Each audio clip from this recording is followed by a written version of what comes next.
Hi guys, Ramon here. In this video I'm going to benchmark the Apollo 11 NVIDIA demo on a single GTX 1070. This is a digital recording which is done on an external recorder, so no system resources are wasted for the recording itself. So what you will see in this video will be pure performance. I'm using my Core i5 2500, which is overclocked to 4.8 GHz.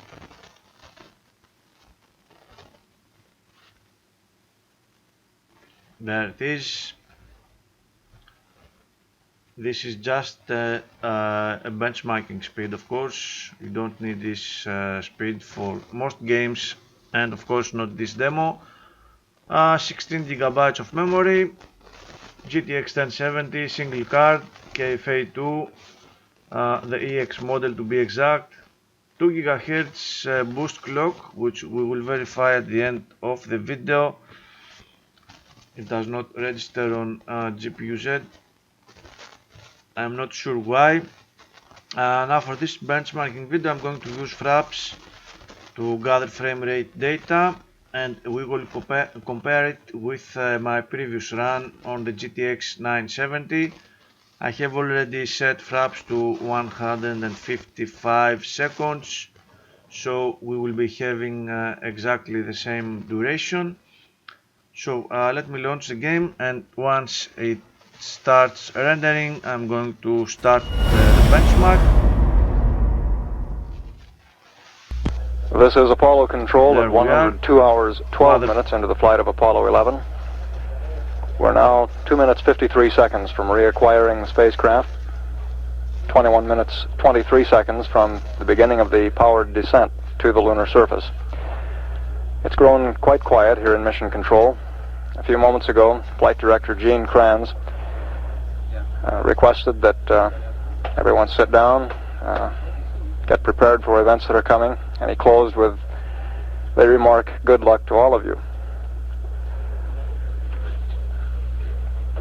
Here in on the front of our display boards, we have a number of big plot boards which will be used to keep track of the burn progress.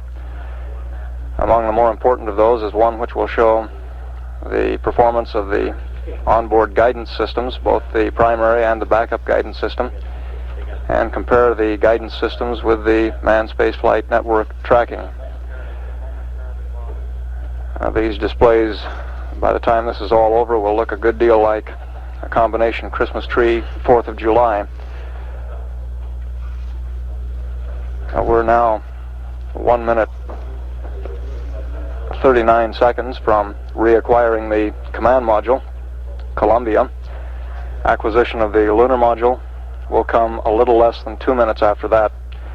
At the time we acquire the LEM, it should be at an altitude of about 18 nautical miles, descending toward the 50,000 foot pericynthion, from which point the powered descent to the lunar surface will be initiated. If for any reason the crew does not like the way things look as they're coming across the pericynthion, simply by not initiating the maneuver, they will remain in a safe orbit, 60 miles by 50,000 feet.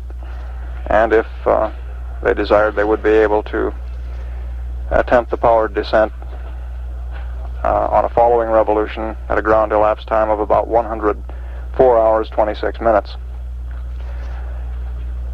We are now coming up on 30 seconds to acquisition of the command module. We'll stand by for that event.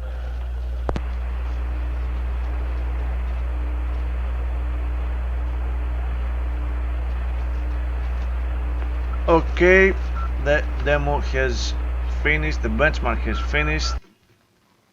So let's see what kind of performance delta we are looking at here. It seems quite impressive. We have 62 frames per second on the 1070 and 28 frames per second on the 970. This is the biggest delta I have seen between the two cards. It is exactly the same executable as I was using on the 970.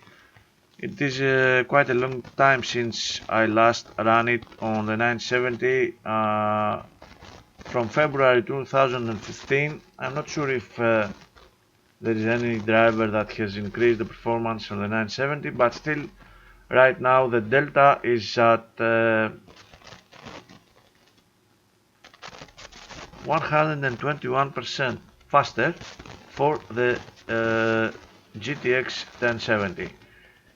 It is 2 times 0.21 times 2.21 times faster than the GTX 970. Quite an impressive accomplishment. The demo is quite heavy on the GPU. Frame rate, and look at that, I believe the demo is actually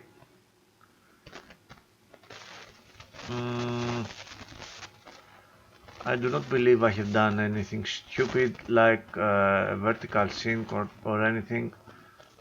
The GPU usage is maxed out, of course, but the frame rate does seem to be at 62 frames per second, which is suspiciously close to what Unreal Engine frame caps it's rendering at.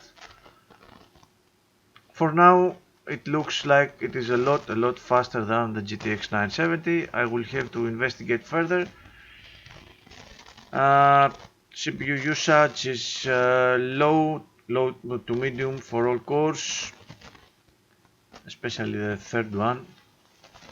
CPU temps are fine. RAM usage at 3 GB. Power of the card not very high at